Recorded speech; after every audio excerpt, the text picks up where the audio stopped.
Welcome to the deep dive. Today, we are focusing our analytical lens on a performer who managed to be, well, the very definition of a Hollywood iconoclast.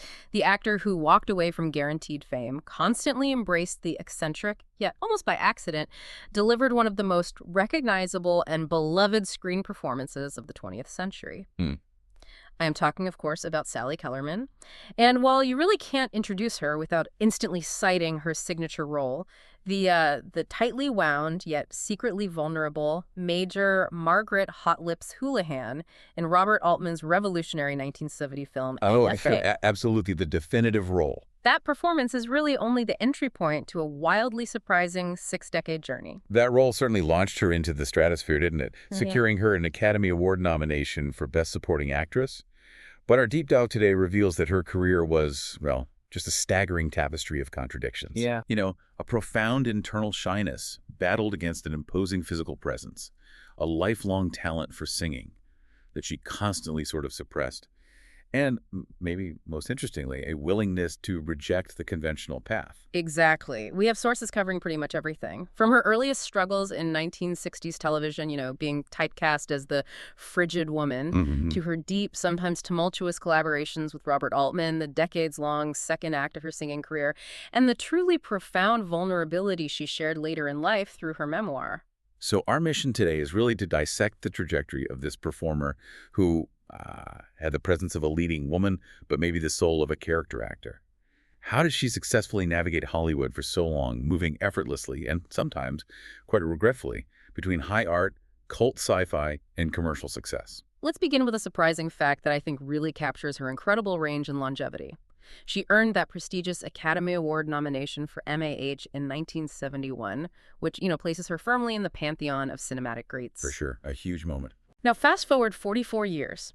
In 2015, she was nominated for a Daytime Emmy for her guest role on the soap opera The Young and the Restless. Wow, 44 years. That's incredible. That incredible span of time and that breadth of media, from Oscar bait satire to high drama daytime television, it's truly a testament to her adaptability, right? Absolutely. Okay, let's unpack this. We are looking at a performer who seemed to make a career out of saying no, often marching to the beat of her own drum, which led to both spectacular wins and, well, some pretty spectacular regrets. To understand that tension, we really have to start at the beginning, sort of defining the paradox that was her early life. Yeah, the foundation of Kellerman's personality was certainly built on contrast.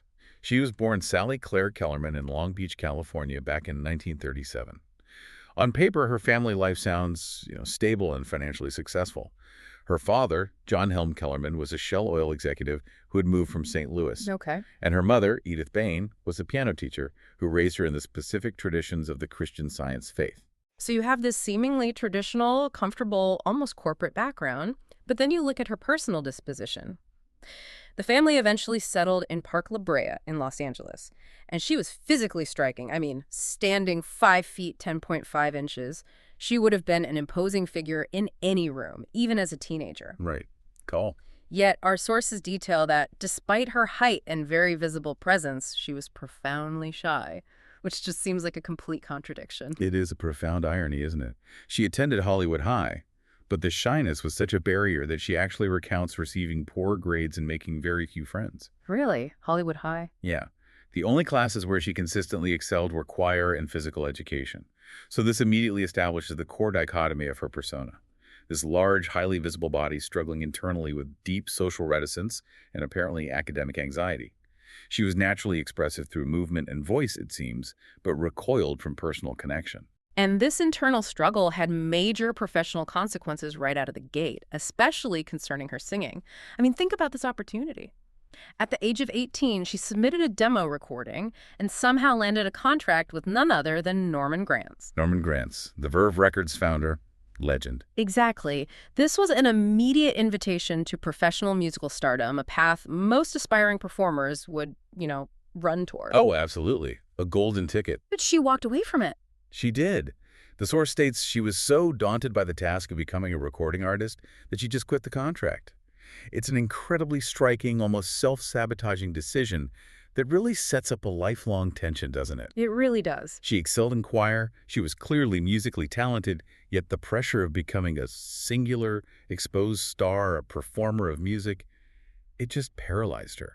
The shyness overpowered the ambition. It makes sense then that she pivoted to acting, which allowed her to maybe inhabit characters and use a mask, perhaps, to overcome that reticence. This led her to an acting foundation that is, frankly, steeped in Hollywood history. She attended Los Angeles City College for a year before enrolling in Jeff Corey's legendary acting class. Right, Jeff Corey. And you have to name drop her classmates here because the group that coalesced in that room was just an unusually prestigious group of rising stars. Okay, who was there? In Corey's class, she studied alongside people like Shirley Knight, Jack Nicholson, Wow. Dean Stockwell, and Robert Blake. This wasn't some casual amateur course. It was a deeply intense, method-influenced environment, kind of a factory for future Hollywood icons who were all just scraping by at the time. Yeah, and the reality of the struggle is really highlighted by how she paid those instruction fees. To afford Corey's demanding instruction, she worked as a waitress at the Ches Paulette Coffee House. Oh, right. The industry hangout. Exactly. A notorious industry hangout frequented by established film stars. She was literally serving the industry she was desperately trying to join, getting her training alongside these future greats, all while struggling with this profound shyness and intense professional pressure.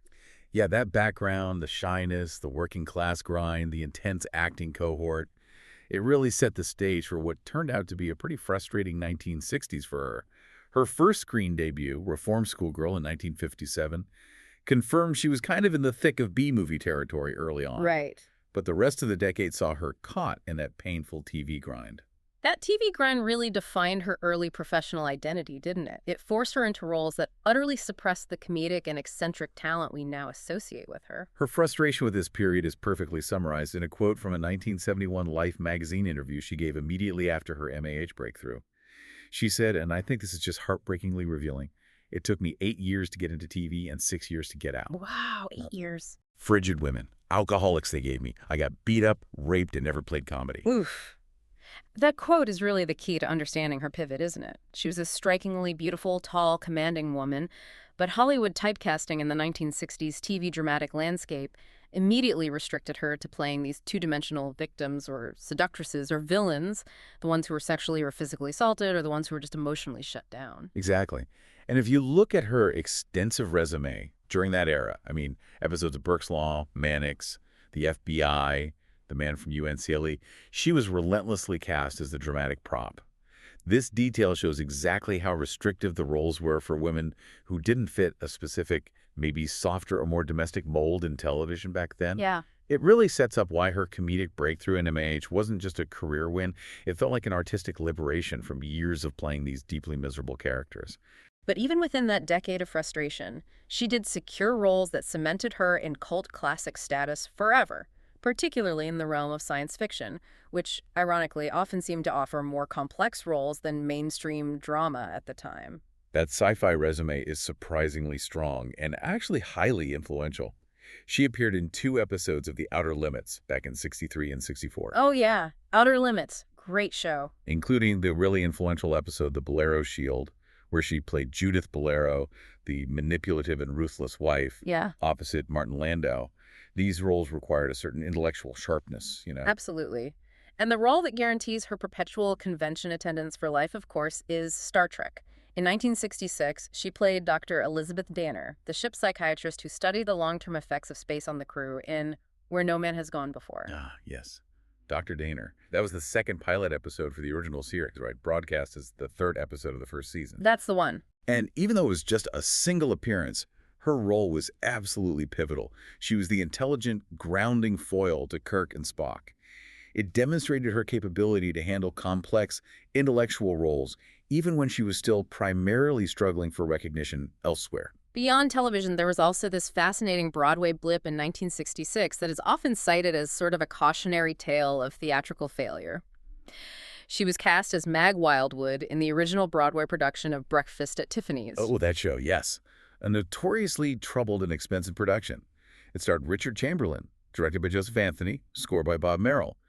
but it suffered from massive script issues, constantly changing writers and directors during previews. Yeah, it famously closed after only 4 preview performances, costing millions in 1966 dollars, a huge flop. A legendary flop. But Kellerman's commitment to the musical was documented. Despite the show's quick demise, she actually recorded 3 songs for the original cast recording. Oh, interesting. So there's a record of it. Yeah, it's another example of her high hopes kind of crashing quickly, symptomatic of that frustrating decade, but also demonstrating her unwavering musical ability, even then.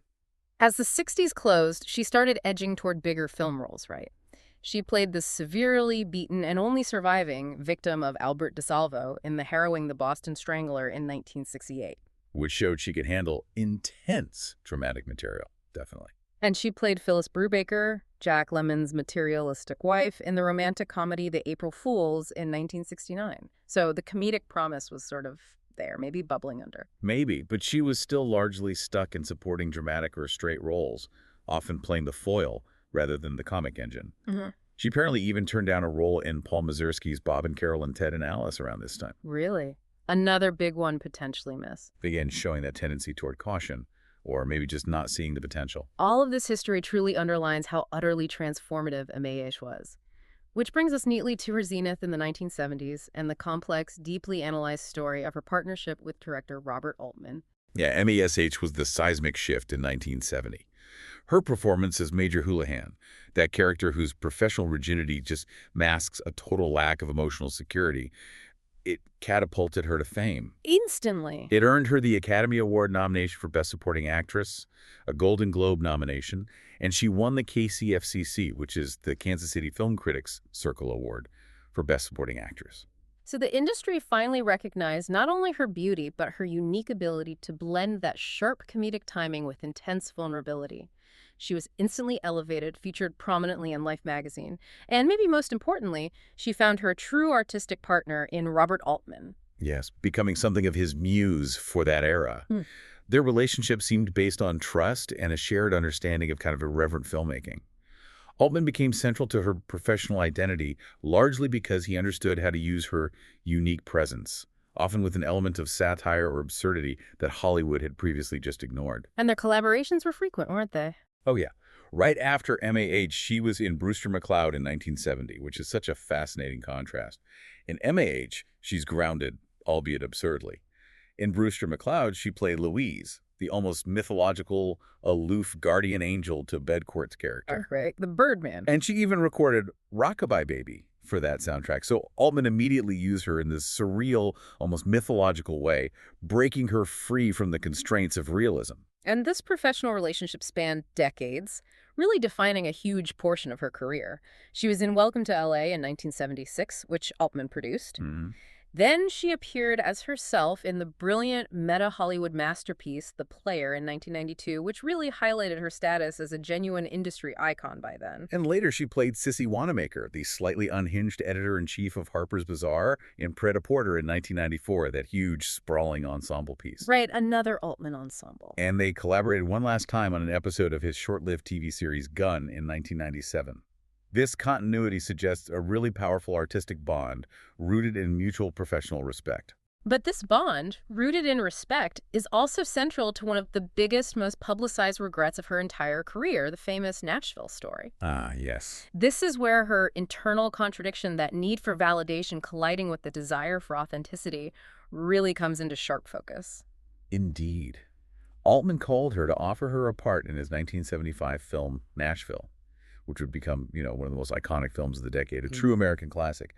And the first thing she did was hesitate. She hesitated. She asked him, only if it's a good part. Oh, no, you don't ask Altman that. Exactly. And Altman, equally stubborn and arrogant, promptly hung up on her, just clicked off, effectively withdrawing the offer. Wow. So she turned down a role in an Oscar-nominated masterpiece based on a momentary professional peak, a fear that she'd be underutilized or, worse, typecast again. It seemed so. And she lived to deeply regret that decision. She wrote about it later, noting that she cheated herself out of working with someone she loved. It reveals her need for that professional validation. The question, is this part worthy of me, that cost her the opportunity? And the tragedy, she realized, was the artistic loss. Precisely. She noted, in that part I would have been able to sing, bad choice.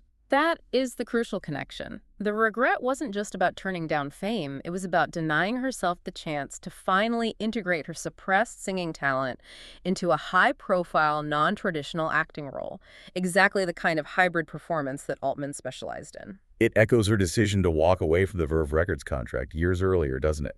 Demonstrating that hesitation was her defining professional hurdle. It really does, and that wasn't the only massive role she rejected during that Zenith period, was it? No, she also refused the part of Linda Rogo in the 1972 disaster film The Poseidon Adventure, Another huge hit. which became a colossal box office hit. That role eventually went to Stella Stevens. So we see this pattern. A willingness to walk away from guaranteed commercial success and guaranteed fame, almost preferring the eccentric, complex path. It speaks to a performer guided by highly specific internal artistic criteria rather than pure commercial ambition. She wanted the challenge, maybe, not just the celebrity. I think that's right. And despite the regrets, the 1970s following MAH were incredibly busy and creatively diverse for her. She deliberately tackled difficult and often unlikable roles that fully utilized her comedic and dramatic abilities, reinforcing her status as an iconoclast. Right, like her role in Last of the Red Hot Lovers from 1972, she played a hostile, chain-smoking, sex-addicted woman trying to have an afternoon affair with Alan Arkin's character. I mean, that was deliberately anti-glamour, choosing material that was raw and humanly difficult. Absolutely. She followed that up by playing Kitty Kopetsky, an eccentric woman opposite James Keenan in the road movie Slither in 1973. And then, showcasing her penchant for satire, she parodied the disaster genre she'd refused to join by starring in the spoof The Big Bus in 1976. The Big Bus, yes. Playing a wealthy passenger who becomes the subject of a media frenzy. These post-MH roles really demonstrate that she had absolutely no interest in chasing conventional leading lady status. She seemed happiest when she was allowed to be strange, complex, or satirical, choosing roles that offered complexity and texture over simple stardom. And that brings us back full circle almost to that lifelong tension we identified earlier. Her music career. She walked away from Verve Records at 18, but the urge to sing never truly left her, did it? No, it seems it took that major film breakthrough for her to finally start recording professionally. Yeah, this is truly a story of professional completion, in a way.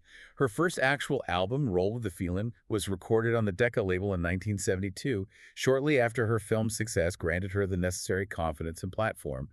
But then, there was another huge gap. Right. Decades again. Yes, the hesitation resurfaced, or maybe she just prioritized acting and family for a time. It took another, 3 decades plus for her second major release? Her second album, simply titled Sally, was released in 2009. And what's truly fascinating about this late career album is the eclecticism of her interpretations, isn't it? Totally. It's pure jazz and blues interpretation. But the selection of material is iconoclastic in itself. The album featured her takes on artists as disparate as Linda Ronstadt, Aerosmith. Wow. and James Taylor. She was tackling rock and pop standards with a sophisticated, slightly gravelly jazz approach. Yeah. It feels like the confident sound of an artist who finally stopped apologizing for her talent. And her stage work during this period reflects this musical calling, too, right? Yeah, she frequently returned to stage and cabaret, including a week-long run of concerts at the Grand Finale Club back in 1977.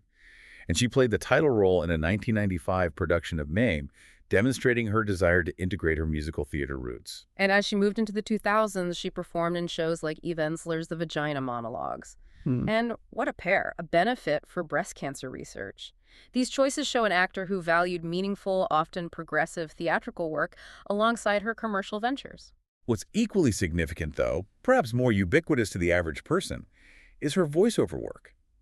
Even if you didn't know her name, you almost certainly recognized her voice. Oh, absolutely. It was so distinctive, deep, slightly smoky, and instantly recognizable as conveying a specific, non-traditional kind of glamour. Exactly. And she leveraged that vocal distinctiveness extensively for commercial work. Brands like Hidden Valley Ranch salad dressing, I remember those. Mercedes-Benz, and Revlon all used her vocal talents. Her voice suggested sophistication and reliability without being overly sweet, making her perfect for selling both luxury and everyday items. And she used that voice in animation, too, securing one of her most significant voice roles in the mid-'80s, voicing Miss Finch in Sesame Street Presents. Follow That Bird in 1985. Right. Miss Finch, the rather officious social worker bird trying to return Big Bird to a flock of his own kind. It just shows that her voice could span from selling high-end cars to guiding Big Bird on his journey home. Quite the range. It really is. It's a career built on embracing all avenues: movies, TV, stage, music, and commercial voice work. But to truly understand her professional contradictions and her eventual embrace of her authentic self, I think we have to look behind the curtain into the highly personal struggles detailed so candidly in her 2013 memoir, Read My Lips, Stories of a Hollywood Life. Yeah, the memoir was a critical piece of her later career, wasn't it? Covering her trials and tribulations with remarkable honesty and painting a picture of a past Hollywood that was far more complex than the studio myth. It's a really unflinching look at her upbringing and personal struggles, which often contradicted the glamorous image she projected. And the most specific and profoundly moving account relates directly back to her Christian Science upbringing.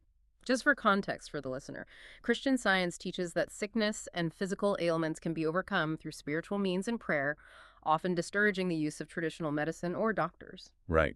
Knowing the context makes this detail from the memoir incredibly poignant.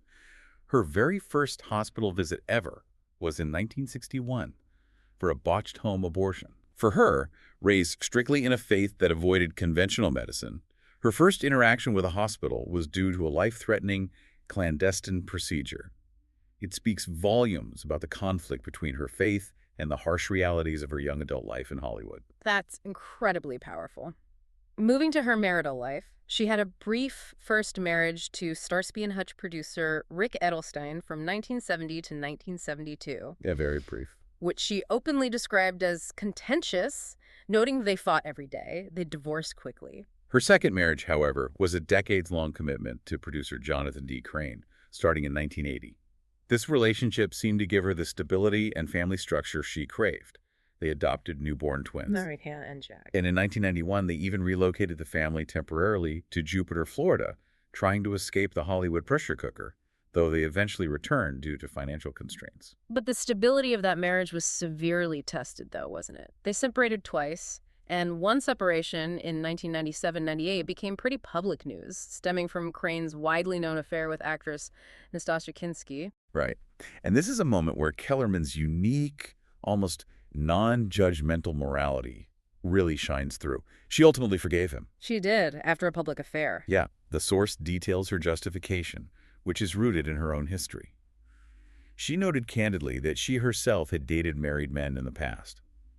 This perspective is so rare in Hollywood. It's rooted in this sense of shared human fallibility and a profound capacity for forgiveness rather than public sanctimony. That's remarkable, actually. Beyond her romantic life, she also showed profound personal commitment to family and advocacy, particularly concerning the LGBTQ+ community, which she felt a close connection to.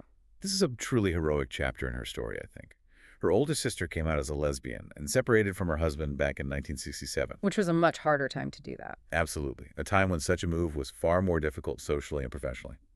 When her sister eventually moved to France, Kellerman stepped in and adopted her sister's daughter, Claire, raising her as her own. And she didn't shy away from discussing this publicly, did she? Linking it directly to her professional life and advocacy work. No, she didn't. She was scheduled to play the title role in a never-released made-for-TV film called Mrs. Scrooge, which was supposed to focus on AIDS awareness. Ah, okay.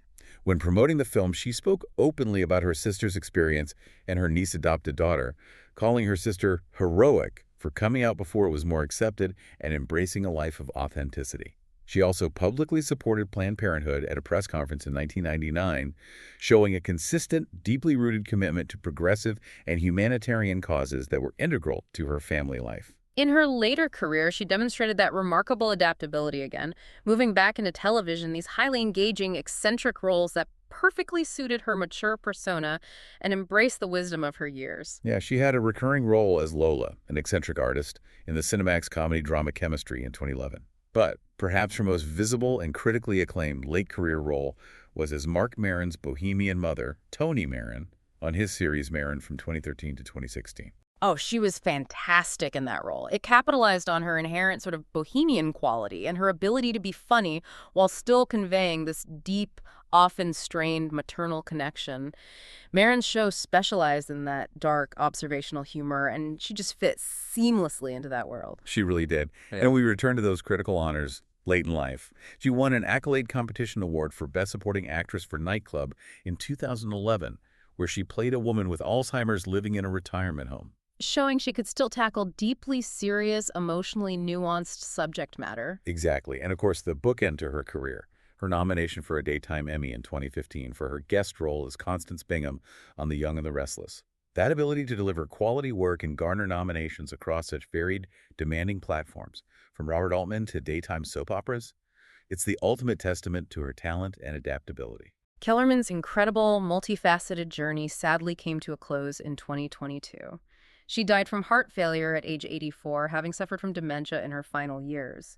It was a life lived very publicly and, thanks to her memoir, often transparently, reflecting both the best and the most challenging parts of navigating a highly competitive industry with a complex internal life. Yeah. So let's maybe review the powerful dualities that really define Sally Kellerman.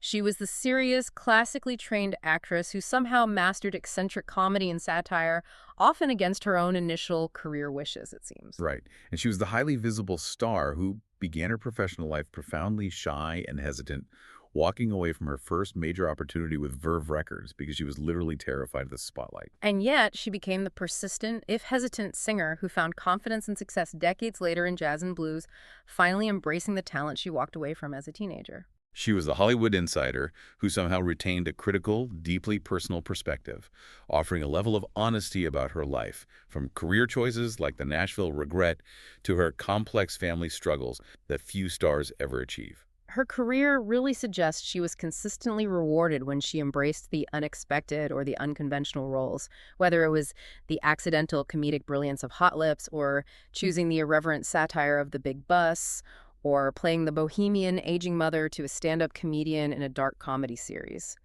Feels like she achieved her greatest success when she allowed her true, complicated self to permeate the roles. I think that's a great way to put it. Her legacy is really that of an actor who stretched the definition of the term character actress while still achieving lead status and critical recognition.